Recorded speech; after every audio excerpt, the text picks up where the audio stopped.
Good morning and happy Sunday.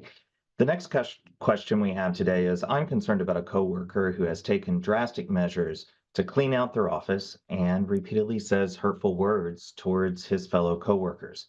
How do you deal with someone like this? So there's a lot to unpack here. Thank you for this question. I'm going to give you a number of ways to look at this. Initially, as I think many might suggest, there might be a lot of gaslighting going on. Try not to fall into that trap. Cleaning out the office, though, could be taken a couple different ways. It could be used as a manipulative tactic, like, for instance, making a statement, I could leave at any time, just say the word, or just say the wrong thing and I will leave. And of course, it'll be your fault. This could be a toxic worker. There's tons of information about toxic workers and how to deal with them. It's really hard to be around them if they are incredibly toxic. And the impacts of the toxic workers on the work environment is disastrous. Less productivity, less engagement, risk-taking creativity. It influences everyone's mental and physical health. It's really awful.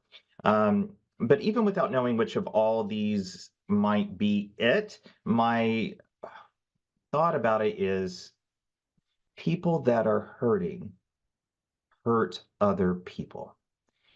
He's not happy for whatever reason or reasons there might be, and this is unfortunate because when there are problems that arise, because life gives us all kinds of things that we have to deal with every single day, it's going to be everyone else's fault. They'll often complain the loudest and round the truth to cause more drama and self-doubt if you're the one they're targeting. Which also means they're not likely to change their perspective. They'll often reject solutions or even the genuine empathy that you may give to them. You'll often hear excuses for not needing support because this is a systemic problem or a department problem, not an individual one. That may sound familiar to you. So what might be motivating some of these behaviors, and there probably are several out there for you, but I'm going to give you a few. Recent personal life changes, like has there been a recent death, a divorce, adult children moving away, all those things will affect the person. What about career challenges?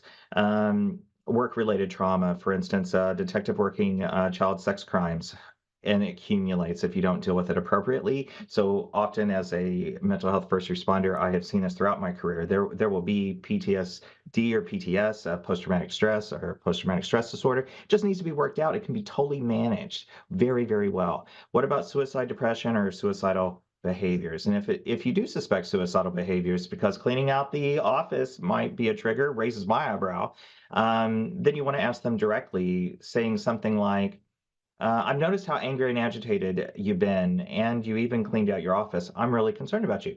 Are you thinking about suicide? Or you could say, are you thinking about killing yourself? So what can you do? Remain authentically consistent to who you are, even at work or meetings, events. There's going to be a lot of self-doubt that may occur, and especially if you're the target. If you're also friends with a coworker, you can still lend support, offer helpful suggestions, but here's the rub. You need to limit the amount of time you sit with that, and you may need to have a tactic to remove yourself. Take plenty of breaks, get outside, move your body, and utilize your support system to gain healthful perspectives and to keep any self-doubts at bay. Remember, you got this. You're worth it. Thank you for the question. Always leading to being the very best version of yourself. Happy Sunday.